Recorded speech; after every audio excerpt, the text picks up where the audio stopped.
नमस्कार, आप देख रहे हैं मध्य भारत में। हूं आपके साथ संदीप तिवारी। खबरों में आगे बढ़ते हैं। गणतंत्र दिवस के अवसर पर नई दिल्ली में छत्तीसगढ़ की झांकी के तौर पर मुरिया दरबार को प्रदर्शित किया जाएगा। झांकी का हिस्सा बनने वाली बालिकाओं से मुख्यमंत्री विष्णुदेव साय ने चर्चा करने के साथ अच्छे प्रदर्शन के लिए शुभकामनाएं भी दी हैं। मुख्यमंत्री विष्णुदेव साय ने दिल्ली जा रही बच्चियों से वर्चुअल चर्चा में कहा कि गणतंत्र दिवस के अवसर पर प्रत्येक प्रदेश की झांकी दिल्ली में निकलती है। छत्तीसगढ़ से इस बार आप मुरिया दरबार की झांकी लेकर दिल्ली जा रहे हैं। एक बड़ी जिम्मेदारी आप लोगों के कंधों पर है। पूरे छत्तीसगढ़ का नाम और मान सम्मान आपके हाथों में है। हम चाहेंगे कि बहुत अच्छे से झांकी वहां प्रस्तुत हो।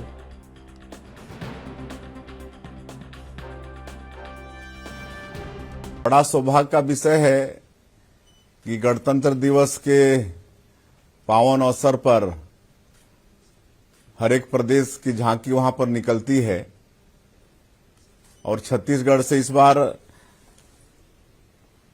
मुरिया दरबार की झांकी के लिए आप सब लोग आज दिल्ली जा रहे हैं।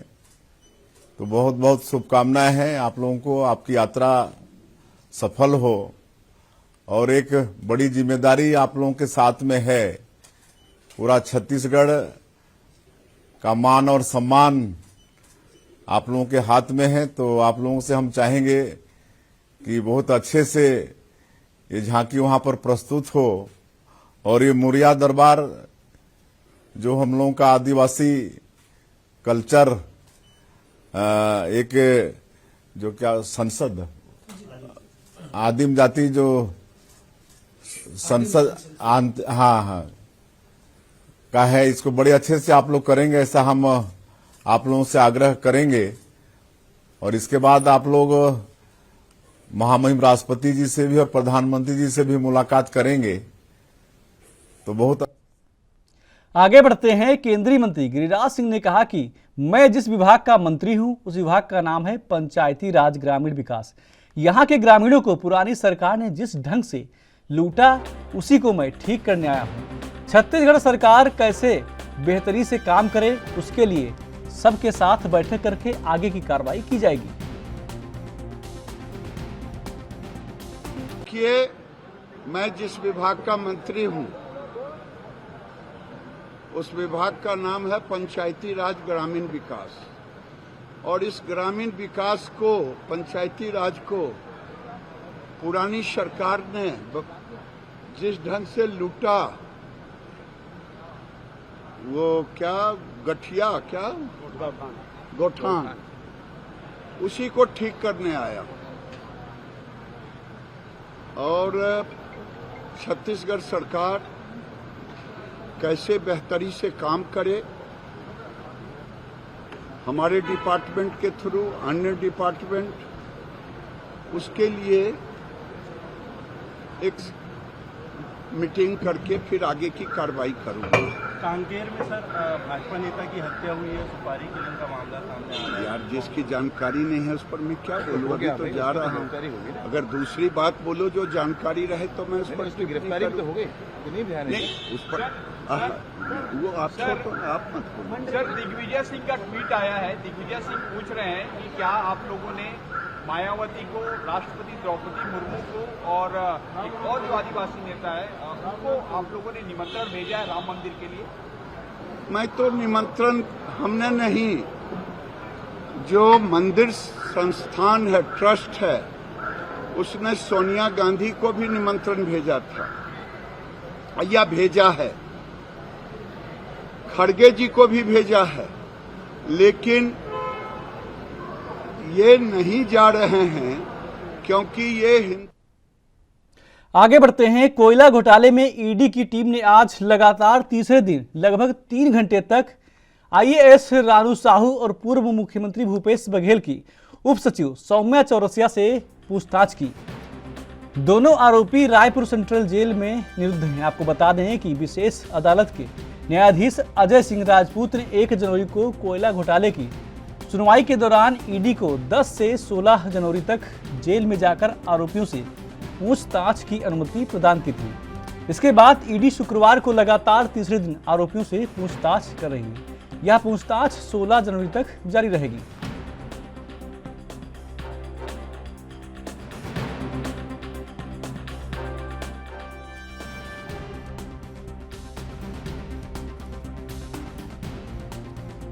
तो आपको बता दें कि कोयला घोटाले में ईडी की टीम ने आज लगातार तीसरे दिन लगभग 3 घंटे तक आईएएस रानू साहू और पूर्व मुख्यमंत्री भूपेश बघेल की उप सचिव सौम्या चौरसिया से पूछताछ की।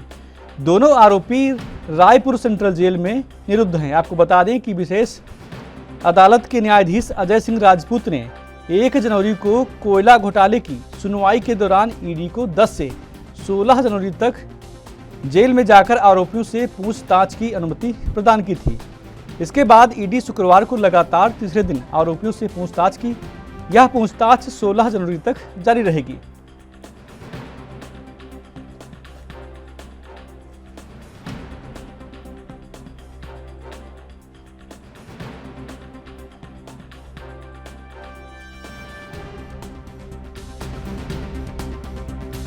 और खबर पर ज्यादा जानकारी के लिए हमारे संवाददाता प्रियांशु कश्यप जुड़ गए हैं। प्रियांशु, आईएएस रानू साहू और सौम्या चौरसिया से लगातार आज भी तीसरे दिन पूछताछ ईडी ने की, क्या कुछ जानकारी सामने आई निकलकर? जी बिल्कुल संदीप, देखिए कोयला लेवी घोटाले में ईडी की टीम ने लगातार तीसरे दिन भी 3 घंटे तक आईएएस रानू साहू और जो पूर्व मुख्यमंत्री भूपेश बघेल की उप सचिव सौम्या चौरसिया से पूछताछ की और दोनों आरोपी जो है सेंट्रल जेल में ही निरुद्ध हैं। और वहीं जो विशेष अदालत के न्यायाधीश अजय सिंह राजपूत ने 1 जनवरी को कोयला घोटाले की सुनवाई के दौरान ईडी को 10 से 16 जनवरी तक जेल में जाकर आरोपियों से पूछताछ की अनुमति प्रदान की थी। इसके बाद जो है ईडी शुक्रवार को लगातार जो है तीसरे दिन आरोपियों से पूछताछ की और उसके बाद यह पूछताछ बताया जा रहा है कि यह 16 जनवरी तक जारी रहेगा। वहीं छत्तीसगढ़ में ईडी ने 540 करोड़ रुपए के कथित कोयला घोटाले का खुलासा किया था, जिसके बाद 30 जुलाई 2023 को रानू साहू देवेंद्र नगर स्थित सरकारी घर पर उनको ईडी ने छापा मारा और इस दौरान करीब 24 घंटे की जांच के बाद ईडी ने 22 जुलाई को सुबह आईएएस रानू साहू को जो है गिरफ्तार कर लिया था। इस घटनाक्रम के बाद राज्य सरकार ने उन्हें पद से निलंबित भी किया था। और वहीं इस मामले में रानू साहू के अलावा सौम्या चौरसिया, समीर बिश्नोई, एसएस नाग, सूर्यकांत तिवारी को भी गिरफ्तार किया था। जी प्रियांशु, जानकारी यह भी चाहेंगे कि लगातार तीसरे दिन दोनों से पूछताछ हुई है, इस पूछताछ में क्या कोई नई अपडेट सामने आई है? देखिए पूछताछ जारी है और बताया जा रहा है कि 16 जनवरी तक जो है पूछताछ चलेगा, जिसमें अभी कोई बड़ी खबर तो निकल कर सामने नहीं आई है, लेकिन पूछताछ लगातार जारी है और तीखे तेवर कहीं न कहीं ईडी के देखने को मिल रहे हैं। जो सौम्या चौरसिया और रानू साहू है वो दोनों अब लगातार जो है ईडी के शिकंजे में फंसते जा रहे हैं। ऐसे में यह भी अनुमान लगाया जा रहा है कि 16 तारीख तक कुछ बड़े खबर या अंदरूनी बातें निकलकर सामने भी आ सकती है कोयला घोटाले को लेकर, क्योंकि कोयला घोटाले की बात बिल्कुल प्रियांशु, जैसे कहा कि कोई बड़ी खबर भी सामने आ सकती है, प्रियांशु समझने का प्रयास करेंगे आपसे, क्या कोई बड़े चेहरे भी इसमें निकलकर सामने आ सकते हैं? बिल्कुल, जब कोयला घोटाले की बात करें छत्तीसगढ़ में तो बड़ी हस्तियां, बड़े बिल्डर्स, इंडस्ट्रियल जो पर्सन्स हैं, बड़े पॉलिटिशियन भी इस नाम पीछे उनके भी नाम हो सकता है, क्योंकि छत्तीसगढ़ में बात करें तो कोयला घोटाला एक महत्वपूर्ण मुद्दा रहा है, क्योंकि इसके पहले भी जो कांग्रेस की सरकार रही है केंद्र में, उसमें भी एक बड़ा कोयला घोटाला निकलकर सामने आया था। और वर्तमान में जो कोयले का घोटाला हुआ है उसमें कई विधायकों का नाम भी छत्तीसगढ़ का आ रहा है, जिसमें भिलाई के विधायक का भी नाम है देवेंद्र यादव। और ऐसे में बड़ी हस्तियां जो है इसके पीछे हो सकती है, तो कहीं ना कहीं दबाव बहुत ज्यादा है, क्योंकि जो रानू साहू और सौम्या चौरसिया हैं वो लगातार उनकी जमानत भी खारिज हो रही है और लगातार वो और ईडी के पैच में फंसते हुए नजर आ रहे हैं। बिल्कुल प्रियांशु, यह भी जानेंगे आपसे कि जो ईडी कार्रवाई कर रही है, क्या इसको लेकर छत्तीसगढ़ कांग्रेस की तरफ से कोई बयान सामने आया है? बिल्कुल, इससे पहले जो पूर्व मुख्यमंत्री भूपेश बघेल का सीधे तौर पर बयान था कि ईडी भाजपा का ठेका लिया हुआ है और वो जहां केंद्र जो कांग्रेस के लोग हैं, कांग्रेस के कार्यकर्ता हैं, उनके बड़े नेता हैं, उनको परेशान करने का काम ईडी करी। इस तरीके के लगातार विरोध कांग्रेस के कार्यकर्ताओं, कांग्रेस के नेताओं का ईडी के प्रति विरोध रहा ही है। हाल ही में कुछ दिन पहले ईडी के गाड़ी पर भी एक राज्य में हमले की खबर सामने आई थी। तो इस तरीके से कह सकते हैं कि ईडी पर एक दबाव बनाने की कोशिश भी की जा रही है। कहीं ना कहीं विपक्ष की पार्टियां हैं ये देखने वाली बात होगी कितना ये प्रभावशाली और कितने दिन तक रहता है। जी बिल्कुल प्रियांशु, आप खबर पर नजर बनाए रखिएगा, पल पल की अपडेट आपसे लेते रहेंगे। जानकारी साझा करने के लिए आपका बहुत बहुत धन्यवाद।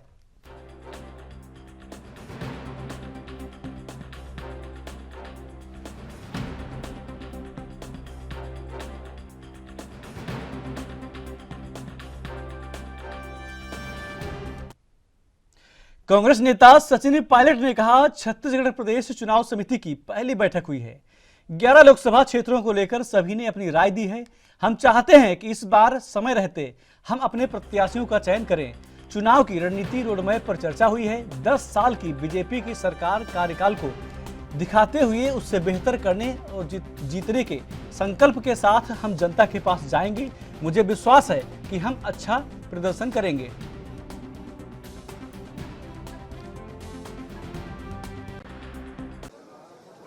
छत्तीसगढ़ में जो हमारी प्रदेश इलेक्शन कमेटी है उसकी पहली बैठक आज हम लोगों ने यहाँ पर ली है और बड़ी सार्थक चर्चा हुई सभी मान्य सदस्यों के योगदान से और 11 लोकसभा क्षेत्रों पे सभी लोगों ने अपनी अपनी राय दी है। हमारे नेता प्रतिपक्ष और प्रदेश अध्यक्ष जी हम सब ने एक रूपरेखा तैयार करी है। आने वाले कुछ दिनों के अंदर हम चाहते हैं कि इस बार समय रहते हम लोग अपने प्रत्याशियों का चयन करें और इन सब ने संकल्प लिया है कि इस बार पहले से कहीं बेहतर हमारा परफॉर्मेंस रहेगा लोकसभा के अंदर। तो इश्यूज़ क्या रहेंगे, रणनीति क्या रहेगी, रोड मैप क्या रहेगा, चुनाव लड़ने की प्रक्रिया और चुनाव के उम्मीदवारों के चयन की प्रक्रिया, उस पर विस्तार से चर्चा करी है। और मुझे खुशी है कि जो कांग्रेस के नेता, कांग्रेस के पदाधिकारी, पार्टी संगठन के सभी हमारे मेहनतकश नौजवान लोग और सभी लोग इस बात पर एक मत है कि 10 साल की जो भाजपा की सरकार केंद्र में है उसकी रिपोर्ट कार्ड के आधार पर उनके परफॉर्मेंस को दिखाते हुए जनता के बीच में जाएंगे और पहले से कहीं ज़्यादा बेहतर परफॉर्मेंस कांग्रेस पार्टी की रहेगी। ये सभी नेताओं ने आज अपने विचार व्यक्त किए हैं और मुझे खुशी इस बात की भी है कि जो हमारा कार्यकर्ता है यहाँ पर हम सरकार नहीं बना पाए उसका खेद और दुख हम सबको है, लेकिन जो कार्यकर्ताओं में जोश है, नेताओं में जो इच्छा शक्ति है और संकल्प है, जो विल पावर है ये अगले चुनाव जीतने की, इससे मुझे पूरा विश्वास है कि हमारा अच्छा परफॉर्मेंस रहेगा। और जो जनता के इशू हैं, जो आज जिन मुद्दों को लेकर कांग्रेस जनता के बीच जाना चाहती है वो सारे मुद्दे प्रासंगिक हैं।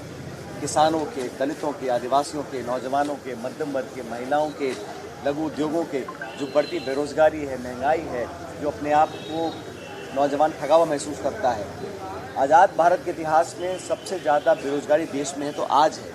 तो छत्तीसगढ़ के साथ साथ देश भर में जो माहौल बना है पिछले 10 सालों में वो जनता के बीच लेकर जाएंगे और भारत का जो मतदाता है बहुत समझदार है, संवेदनशील है, वो सरकार का आकलन करेगा, 10 साल की रिपोर्ट कार्ड देखेगा और जो कांग्रेस यूपी की सरकार 10 साल पहले थी उसकी तुलना कर फिर अपना वोट कास्ट करेगा।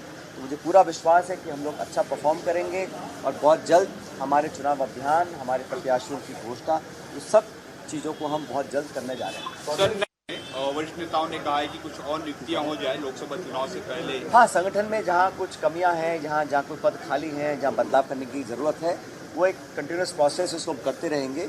लेकिन संगठन अब पूरी तरह मुस्तैदी से धरातल पर उतरेगा और हम लोग खुद सभाएं करेंगे, संभाग में, जिले में, लोकसभा क्षेत्र वाइज जनता तक जाएंगे, कार्यकर्ताओं तक पहुँचेंगे और जो हमारी कांग्रेस पार्टी का मैसेज है इस लोकसभा चुनाव के लिए, उस मैसेज, उस संदेश को हमारे नेताओं, कार्यकर्ताओं के माध्यम से बूथ तक हम लोग पहुँचेंगे।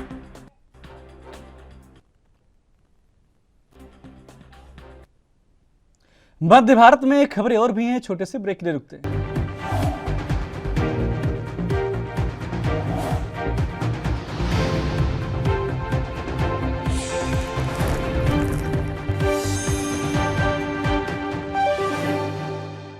ब्रेक के बाद स्वागत है आपका। आप देख रहे हैं मध्य भारत। खबरों में आगे बढ़ते हैं।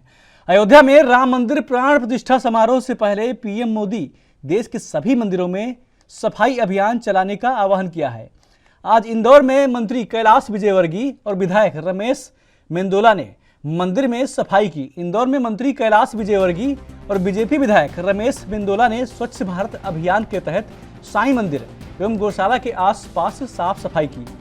उन्होंने कहा कि यह हम सब के लिए सौभाग्य का दिन है कि 22 जनवरी को अयोध्या में भव्य मंदिर में रामलला विराजमान होंगे।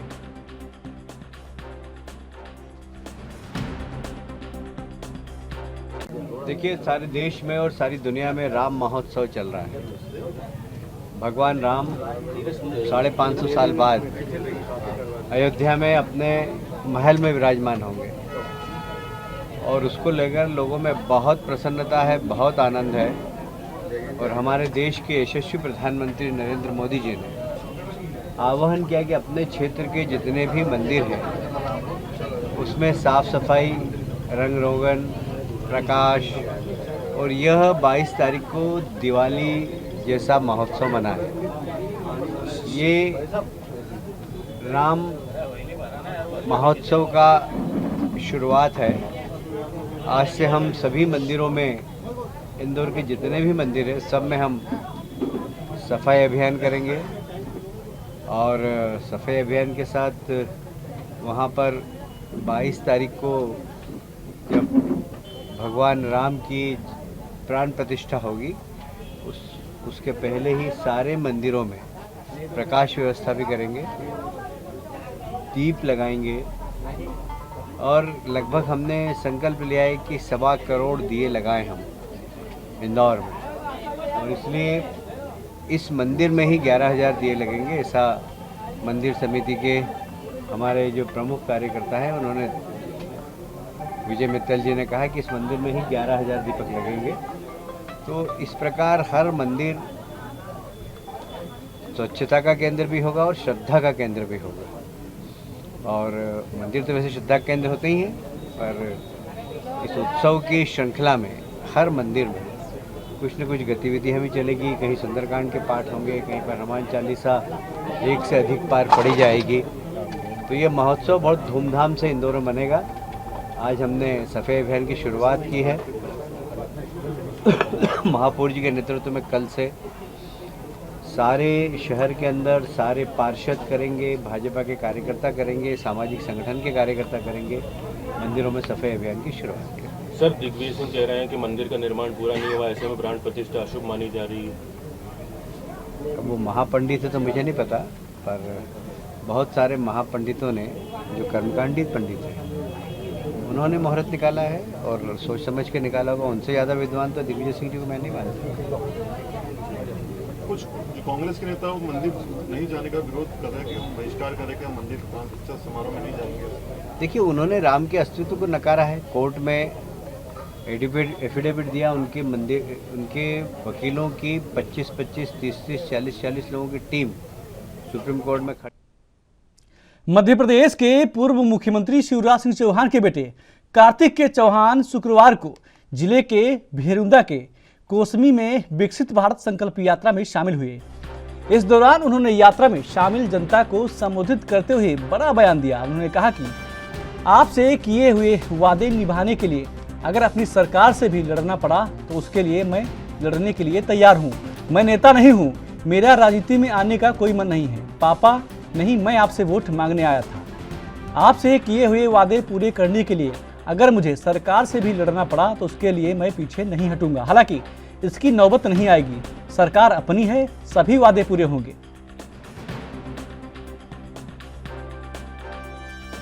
देखो, मैं नेता तो नहीं, लेकिन बावजूद उसके आप मुझे इतनी इज्जत देते हैं। अभी राजनीति में आने का मेरा कोई मन नहीं है। कुर्ता पहन के आया जरूर हूं, लेकिन बीच में आपके आ इसलिए रहा हूं, भाषणबाजी इसलिए कर रहा हूं क्योंकि देखो वोट मांगने में आया था कल बीच में। और अगर अब पिताजी मुख्यमंत्री नहीं रहे और फिर वापस नहीं आऊंगा तो यार मैं अपने ऊपर रात को चैन की नींद सो नहीं पाऊंगा। तो वोट मांगने में आया था। जब आप लोगों ने मुझ पर विश्वास, देखो वोट मांगे तो पिताजी भी नहीं आए। और जब सामने उस समय जब चुनाव में जब कोई व्यक्ति माइक लेकर खड़ा था आश्वासन, तो वो मैं था।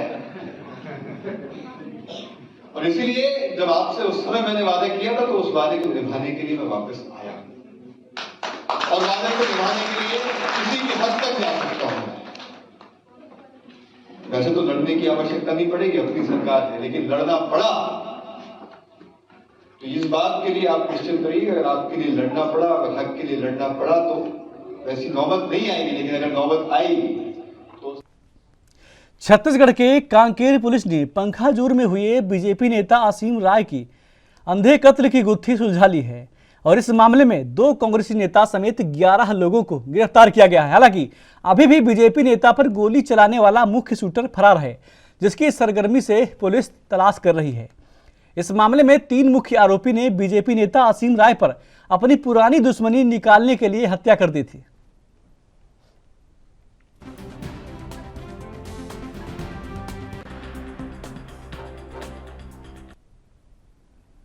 आगे बढ़ते हैं। छत्तीसगढ़ के बीजापुर में हुई मुठभेड़ में 1 लाख का इनामी नक्सली ढेर हो गया है।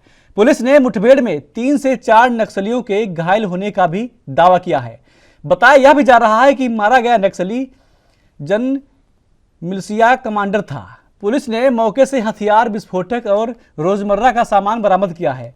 मामला गंगालूर थाना क्षेत्र के पुसनार जंगल का है।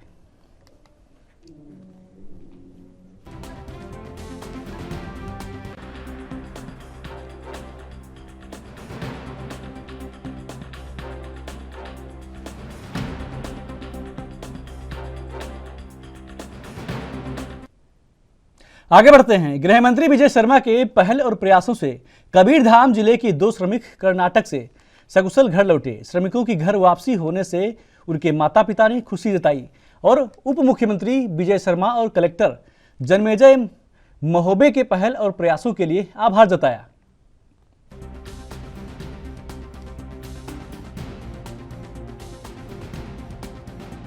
मेरा नाम शशिकांत यादव, मेरा नाम गंगा, बाकी के रहने वाले हैं। बाकी कौन सा जिला में आता है? ये कबीरधाम से। अच्छा, कहाँ गए थे आप लोग? ये नागपुर। कौन ले गया था? राजू। उसके बाद फिर ले गया हमको नांदेड़ से 2-4 दिन रखा। उसके बाद ले गया था हमको कर्नाटक में काम करवाया 2-4 दिन। उसके बाद फिर मारने पीटने लगा। बहुत परेशान थे हम लोग। खाना पीना में भी कुछ यहाँ नहीं, दाल में भी सुर नहीं, खाना में भी सुर नहीं। फिर हम लोग घर आना चाहते थे, मार पीट करते बहुत। फिर यहाँ किसको संपर्क किए तो फिर यहाँ आए? विजय शर्मा, हमारे विधायक और मुख्यमंत्री के संपर्क में आया सर। फिर उसके बाद फिर हमारे कबीरधाम में आके बहुत।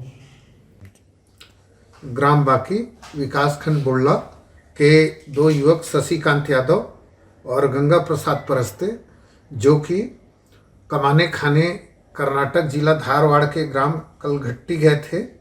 वहां उन्हें बलपूर्वक कार्य लिया जा रहा था, जिसकी शिकायत उनके द्वारा कलेक्टर महोदय के समक्ष किया गया। कलेक्टर महोदय द्वारा श्रम विभाग को आदेशित करते हुए तत्काल टीम गठित कर श्रमिकों को लाने हेतु आदेशित किया गया, जिसके परिप्रेक्ष्य में यहाँ से श्रम निरीक्षक, श्रम कल्याण निरीक्षक और पुलिस आरक्षक और गंगा परस्ते के पिताजी मातवर परस्ते को साथ लेकर तत्काल धारवाड़ जिला की ओर प्रस्थान किया गया और वहाँ जाकर दोनों श्रमिकों को अपनी अभिरक्षा में सहायक श्रमिक कार्यालय हुबली से लिया गया और उनकी पारिश्रमिक की राशि दिलाई गई। तदुपरांत आज दिनांक 12/1/2024 को सायं 8 बजे सकुशल श्रमिकों के साथ टीम की वापसी हुई। और मध्य भारत में मेरे साथ इतना ही। देश प्रदेश की तमाम खबरों के लिए देखते रहिए ANB न्यूज। नमस्कार।